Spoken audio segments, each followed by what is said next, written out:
a word that Nathaniel Harrison had never seen on a card machine screen. At 39, founder of Harrison Technologies and owner of a fortune estimated at $2.8 billion, he was used to the whole world bowing down to his financial power. But there at Walmart in Southside Chicago, on a cold Thursday in December, with $347 worth of gourmet products in his cart and a line of impatient customers behind him, his invincibility had vanished. It was Jasmine Carter who changed everything. A 26-year-old single mother, working 2 jobs to support Aiden, her 18-month-old baby. She was standing in line holding her son in her arms, with only a bottle of baby formula in her cart and $12 crumpled in her pocket, all the money she had left until her next paycheck. What she did in that moment not only saved a millionaire from embarrassment. It sparked a transformation that would change 2 lives forever and inspire a quiet revolution that would spread throughout Chicago.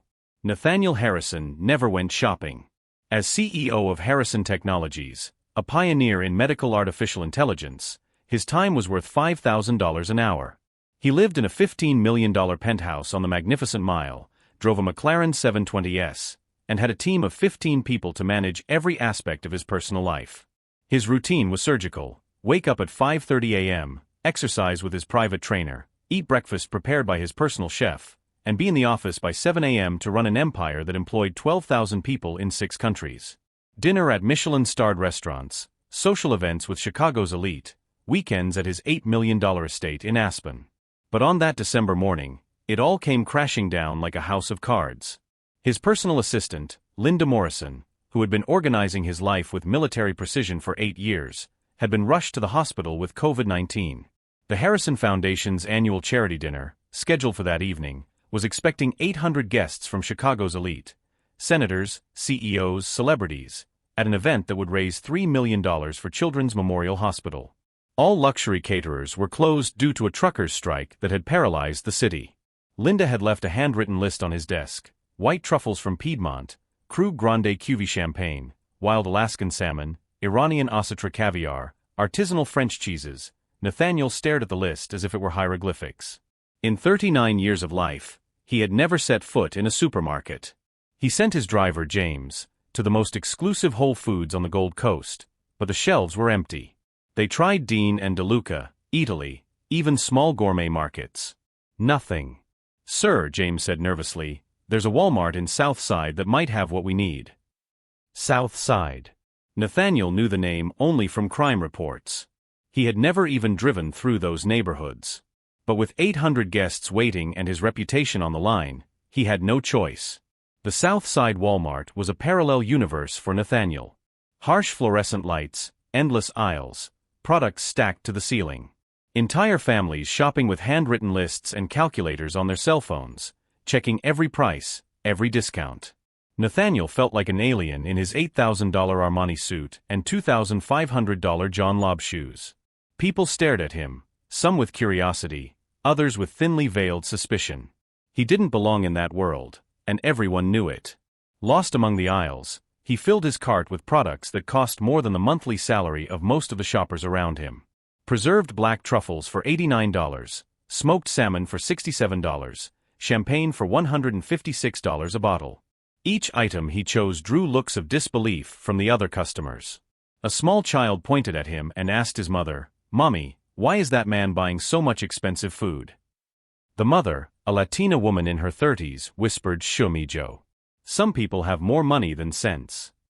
Nathaniel pretended not to hear, but the words hit him like a punch in the stomach. Was that what people thought of him? A man with more money than sense? When he reached the checkout, he faced Destiny Washington, a 23-year-old African-American woman with bright purple hair and an attitude that made her opinion of wealthy customers who showed up in her territory crystal clear. "Next," she said without looking up, chewing gum with studied disinterest. Nathaniel pushed the heavy cart forward. Destiny began scanning the items, her eyes widening slightly when she saw the prices. The $85,000 Rolex Daytona on Nathaniel's wrist did not go unnoticed, nor did the solid gold cufflinks or the Hermes wallet he pulled from his jacket's inside pocket. "Your total is $347.89, she announced, her voice laden with thinly veiled sarcasm. Nathaniel presented his American Express Centurion Black Card, the no-limit card that only 5,000 people in the world possessed, with the confidence of someone who had never faced financial restrictions. The machine processed for a few seconds. Then, the words that would freeze Nathaniel's blood appeared on the screen. "Must be some mistake," Nathaniel muttered, the first sign of nervousness appearing in his voice. "No mistake, honey," Destiny replied, clearly enjoying the moment. "Try another card." Nathaniel tried his Chase corporate card, connected directly to Harrison Technologies accounts. Same result. His backup American Express card. Nothing. Even his personal Wells Fargo card, which he rarely used. Each declined that appeared on the screen was like a slap in the face. Destiny was smiling openly now, enjoying the spectacle of the powerful man humiliated by a simple technical problem. Behind him, the line was growing rapidly. It was rush hour, people leaving work, picking up items for dinner, mothers shopping for their families' needs. The murmurs of impatience started low but grew louder. "Come on, man, we've got places to be. Rich people problems. Should have brought cash like the rest of us." Nathaniel felt sweat forming on his forehead despite the December chill. In 20 years of building his empire from nothing, he had never felt so small, so powerless. He tried calling his bank, but got straight through to the automated voicemail. Due to technical difficulties, all customer service lines are temporarily unavailable. "Sir," Destiny said, drumming her artificial nails on the counter, "you're going to have to step aside. I have other customers waiting." Nathaniel looked around desperately. He had no cash. When was the last time he needed physical money?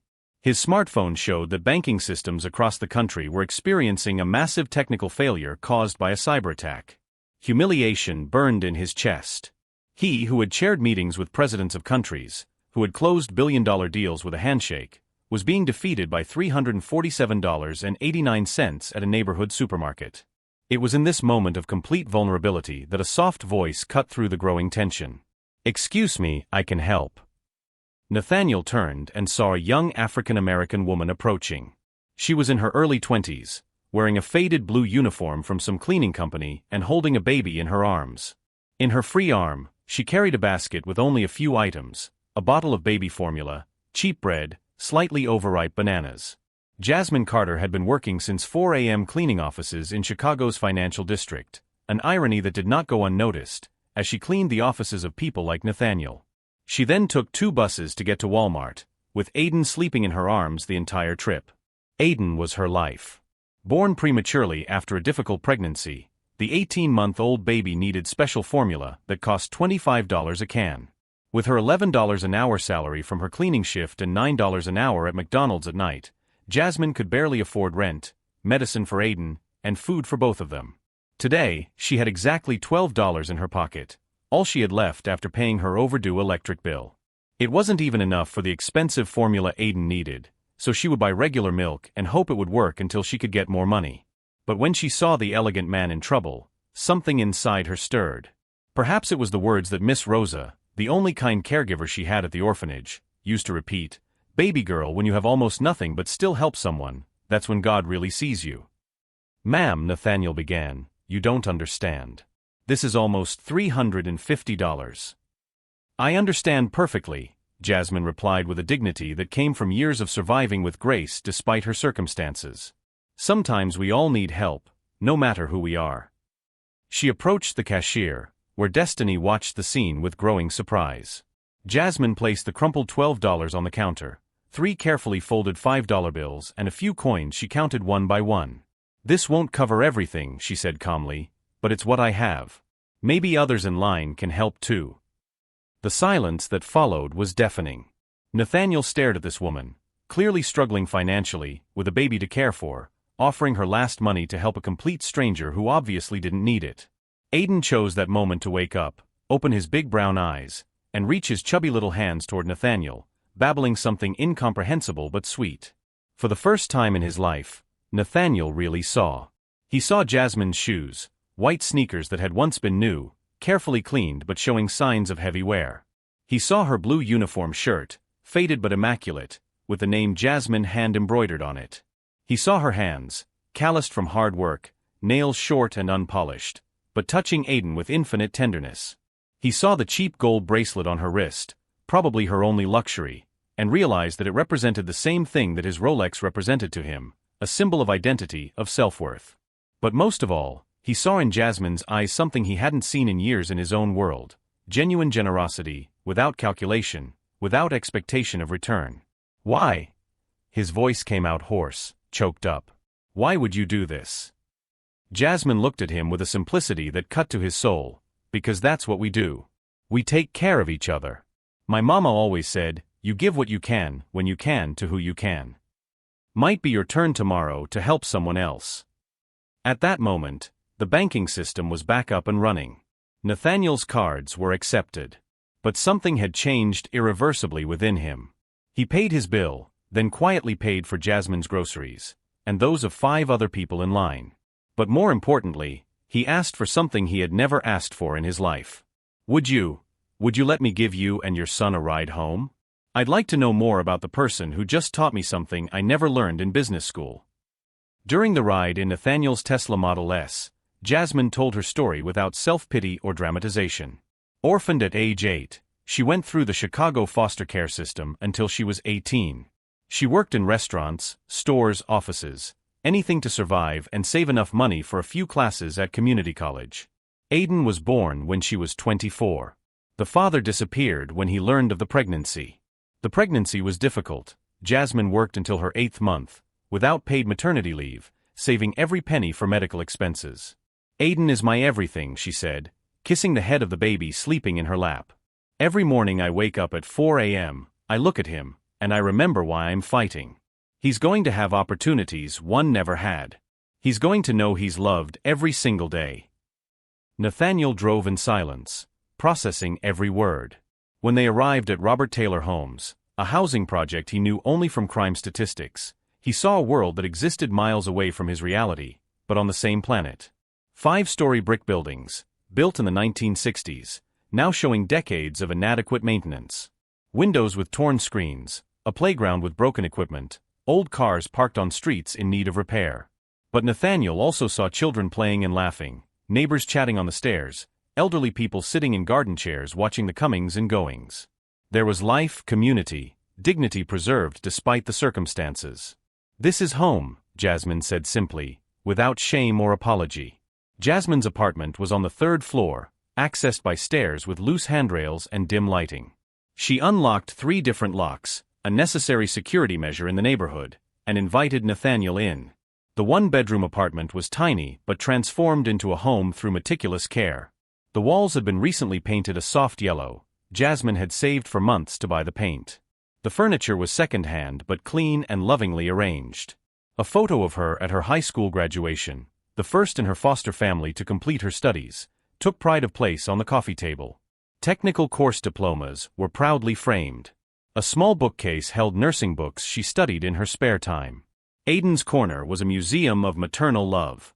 A hand-repainted second-hand crib, mobiles made from recycled materials, clean and organized toys, though clearly used.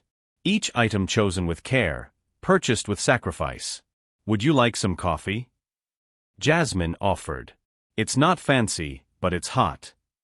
Nathaniel accepted, sitting down on the small sofa while Jasmine prepared instant coffee with a care he rarely saw in 5-star restaurants. Aiden crawled across the carpet, fascinated by Nathaniel's expensive shoes, trying to untie his shoelaces. Tell me about your dreams, Nathaniel said suddenly. Jasmine paused, mug in hand. My dreams. Everyone has dreams. What are yours? She sat down, Aiden climbing onto her lap immediately. I want to be a nurse. Pediatric nurse. I want to help kids like Aiden, kids whose moms are struggling and scared. She looked out the small window. I take classes at community college when I can afford them. 2 classes a semester, when I can pay for childcare and tuition. How long will that take? At this rate? Maybe 8, 10 years for my RN. But that's okay. Dreams don't have expiration dates. Nathaniel felt something break inside him. This woman, with so many obstacles, maintained hope and worked toward goals that would improve the lives of others. Meanwhile he, with all the resources in the world, spent entire days thinking only about increasing numbers in bank accounts. That night, at the charity dinner, Nathaniel couldn't concentrate on any conversation. Surrounded by 800 people discussing their philanthropic contributions, while drinking $200 a bottle champagne and eating $300 an ounce caviar. All he could think about was Jasmine offering her last $12 to help a stranger. Senator Patricia Morrison approached, glass in hand. Nathaniel. Wonderful event, as always. I was just telling the ambassador about your foundation's work. Though I must say, sometimes I wonder if we're really reaching the people who need help most. What do you mean? Nathaniel asked, his attention focusing for the first time that evening. Well, these programs are lovely, but do we really understand what it's like for families living paycheck to paycheck? Sometimes I think we're operating in our own bubble. The words echoed in Nathaniel's mind for the rest of the evening. When he arrived home at his penthouse, he looked at himself in the Italian marble bathroom mirror and didn't recognize the man he saw. When was the last time he had really helped someone? Not through checks or foundations run by other people, but personally, directly? The following Monday, instead of going straight to the office, Nathaniel drove to the McDonald's on South Side where he discovered Jasmine worked the night shift.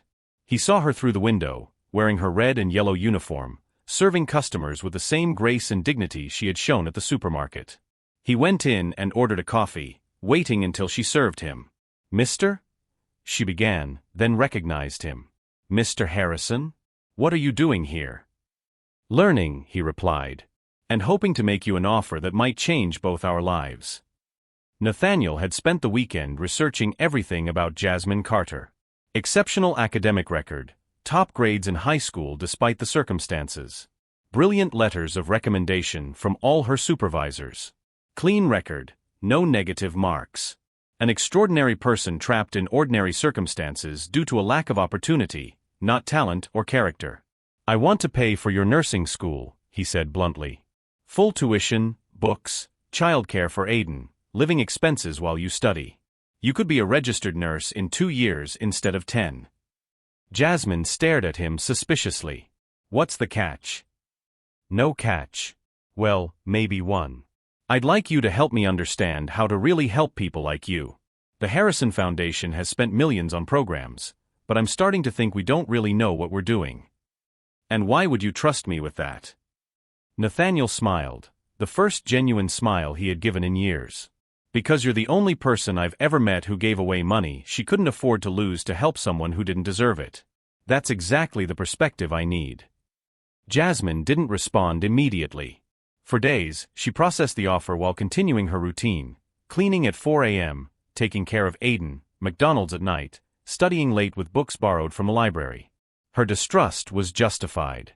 How many times had people promised help that never came? The system had failed her so many times that she had learned to trust only herself. "Why me?"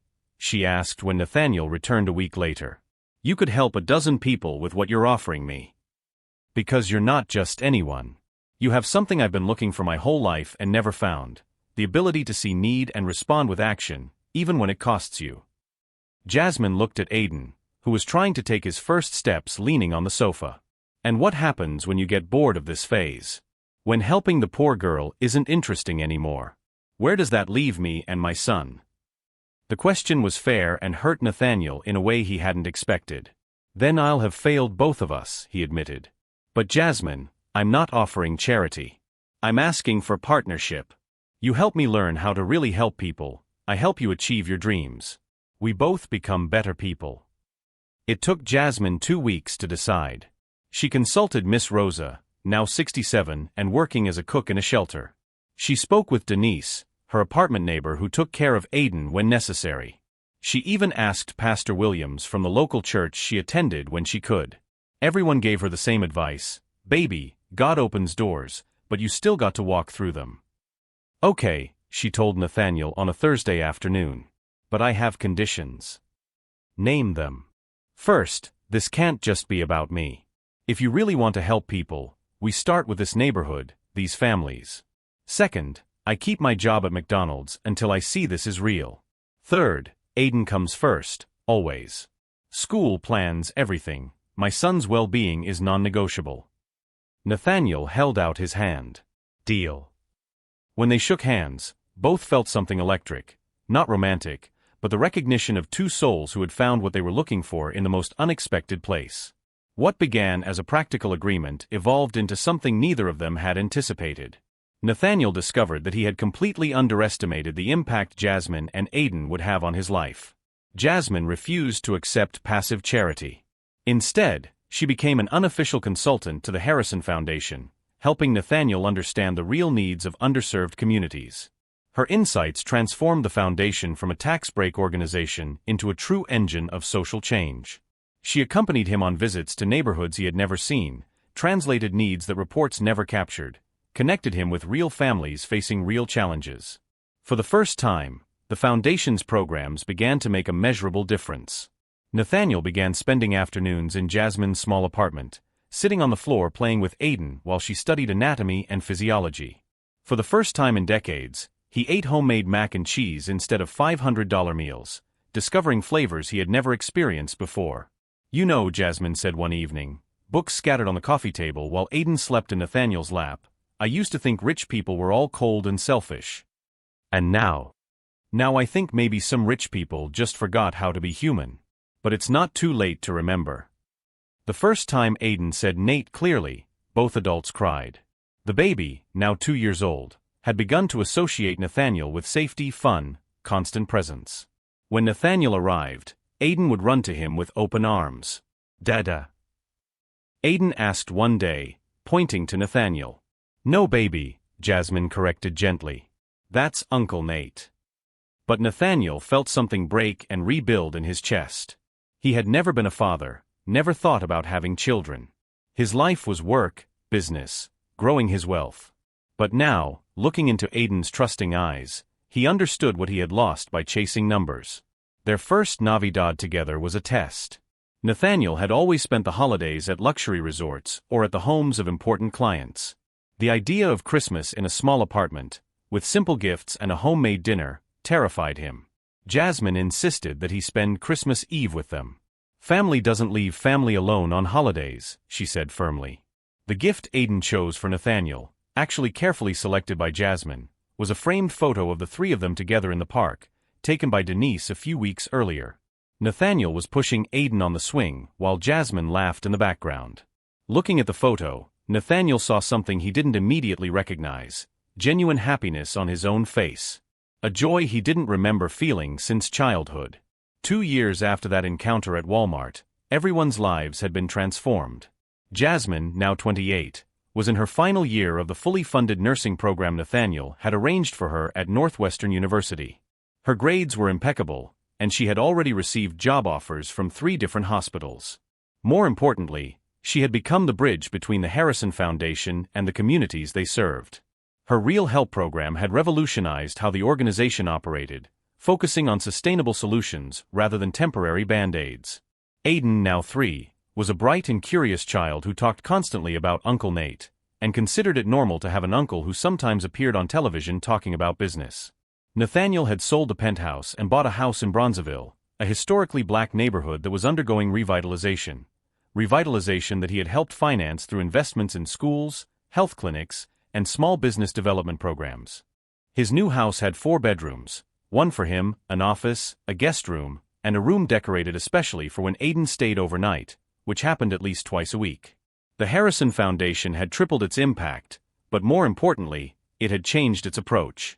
Instead of donating money to existing organizations, it now worked directly with families, offering education, job training, healthcare, and most crucially, opportunities to build generational wealth. In their 3rd year, they faced their first real test as a family. Jasmine was diagnosed with breast cancer, early stage, but still terrifying for a single mother with no extended family. Nathaniel didn't hesitate. He canceled international meetings, hired the best oncologists in the country, and rearranged his entire schedule to be present at every doctor's appointment. "You don't have to do this," Jasmine said during a chemotherapy session, watching Nathaniel read to Aiden in the corner of the treatment room. "Yes, I do," he replied simply. "This is what family does." During the months of treatment, Nathaniel discovered reserves of strength and patience he didn't know he had. He learned to style Aiden's hair when Jasmine was too weak. He cooked simple, nutritious meals. He held her hand during the most difficult moments. "I never had a father," Jasmine whispered one night after a particularly difficult session. "But I think this is how it should be. Someone who stays." "I'm not going anywhere," Nathaniel promised. Ever. The cancer went into remission after 8 months of treatment. Jasmine was stronger than before, and her experience as a patient had deepened her empathy as a future nurse. 5 years after that life-changing encounter, they celebrated at the same Walmart where they had met.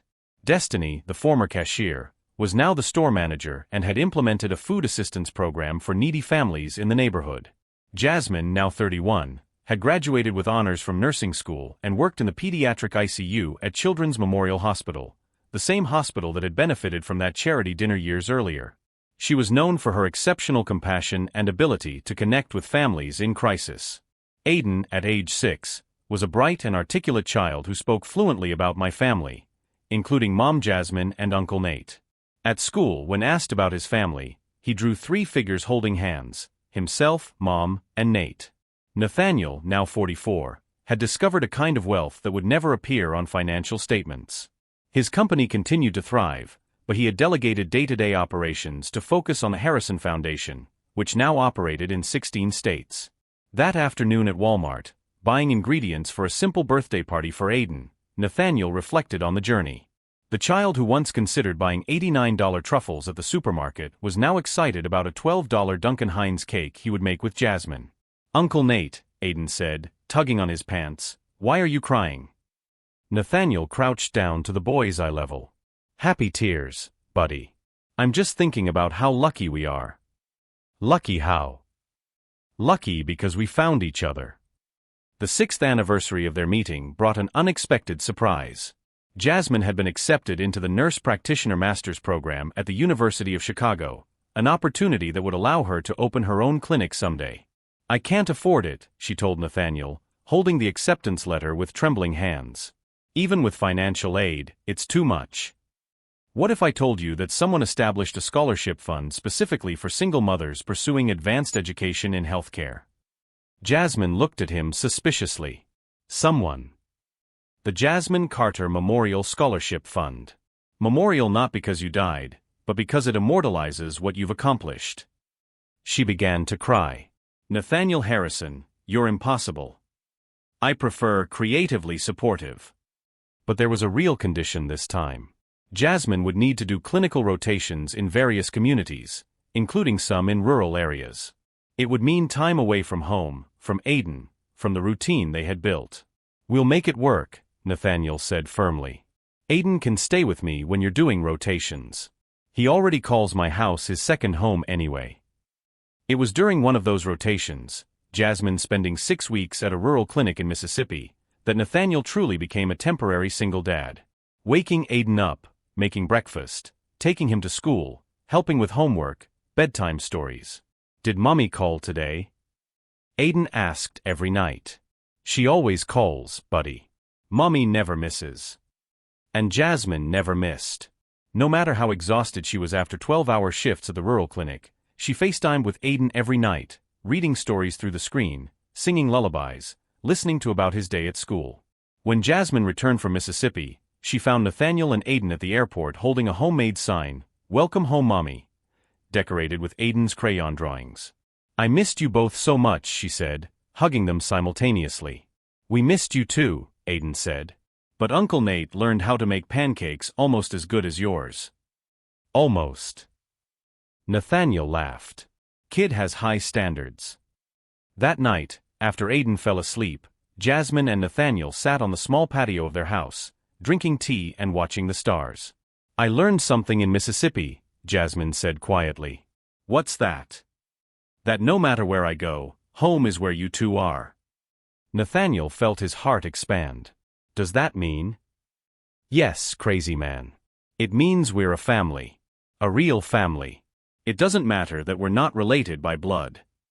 It was on that night that they began discussing formal adoption. Nathaniel wanted to legally adopt Aiden, give him his name, ensure that if anything happened to Jasmine, Aiden would be protected. "Harrison," Aiden tested the name. "Aiden Carter Harrison. I like it." 10 years after that fateful encounter at Walmart, they celebrated in the same place where it all began. Destiny, now a regional supervisor, had turned that store into a national model of community responsibility. Jasmine, at 36, was a nurse practitioner and ran 3 community clinics in Chicago, providing affordable healthcare to working families. Her holistic approach, treating not only medical symptoms but also social determinants of health, had become a national model. Aiden, at 11, was an exceptional student with a growing interest in medicine. His science project on healthcare disparities in urban communities had won first place at the state fair. When asked about his inspirations, he always mentioned my mom who heals people and my dad who helps families. Nathaniel, at 49, had found a balance he never imagined possible. Harrison Technologies continued to innovate, but now focused specifically on technologies that made healthcare more accessible. Its medical artificial intelligence was being used in community clinics across the country, democratizing advanced diagnostics. More importantly, he had learned that true wealth is measured in relationships, not portfolios. At the 10-year celebration, something magical happened. A young Latina mother, Sofia Reyes, was standing in line behind them with a 3-year-old child in her arms. Her cards were declined when she tried to buy $45 worth of basic groceries. Aiden, without hesitation, reached for his meager allowance, $20 he had saved for weeks. "Here," he said to Sophia. "Sometimes we all need help." Jasmine and Nathaniel looked at each other, smiles spreading across their faces. The circle was closing. "Where did you learn that?" Sophia asked, surprised. "My family taught me," Aiden replied. "We take care of each other." 15 years after that fateful encounter, the story of the mother who paid the millionaire's bill had become an urban legend, then a national inspiration. Jasmine, now Dr. Carter, ran a network of clinics that served more than 50,000 people annually. Her model of integrated care, combining medicine, social services, and economic development, was being replicated in cities across the country. Aiden, at 16, had been accepted with a full scholarship to Northwestern University, where he planned to study medicine with a focus on public health. His admissions essay told the story of how my mother taught me that healing begins with compassion, and my father showed me that resources mean responsibility. Nathaniel, at 54, had donated 85% of his wealth, but he had never felt richer. His real wealth lived in the thousands of families who had received opportunities through the Harrison Foundation, in the hundreds of healthcare professionals trained through Jasmine Carter scholarships, in the children who grew up knowing that someone believed in their dreams. On their 15th anniversary, they returned to Walmart one last time. Destiny, now the company's vice president of operations, had created the Second Chances program, offering microloans and professional training to employees who wanted to start their own businesses. "You know," Jasmine said, watching Aiden help an elderly lady with her shopping, "sometimes I wonder what would have happened if I hadn't offered those $12. "Then someone else would have," Nathaniel replied. "Because that's who you are. Someone who sees need and responds, regardless of cost." "And what about you? What if you hadn't accepted help from someone you thought was beneath you?" Nathaniel thought for a long moment. "Then I would have stayed rich in money but poor in everything that matters. I would have missed the greatest investment of my life." Which was learning that the only wealth that truly grows is the wealth you give away. They watched Aiden show the lady how to use the self-checkout, his patience and kindness echoing lessons he had learned from an early age. "He's going to change the world," Jasmine said proudly. "He already is," Nathaniel replied. "Just like his mother did, one person at a time." Jasmine and Nathaniel's story proved that real transformation happens not through grand gestures, but through consistent acts of kindness and the willingness to see humanity in every person we meet. Their legacy lived on not in bank accounts or buildings named after them, but in a generation of young people who learned that true wealth comes from what you're willing to give when you have almost nothing to give. Sometimes a declined credit card is exactly what we need to discover who we really are. And sometimes a mother with $12 is exactly the teacher we need to learn what really matters in life. True wealth, they discovered, was never about money. It was about the family you choose, the purpose you pursue, and the legacy you leave through the lives you touch along the way.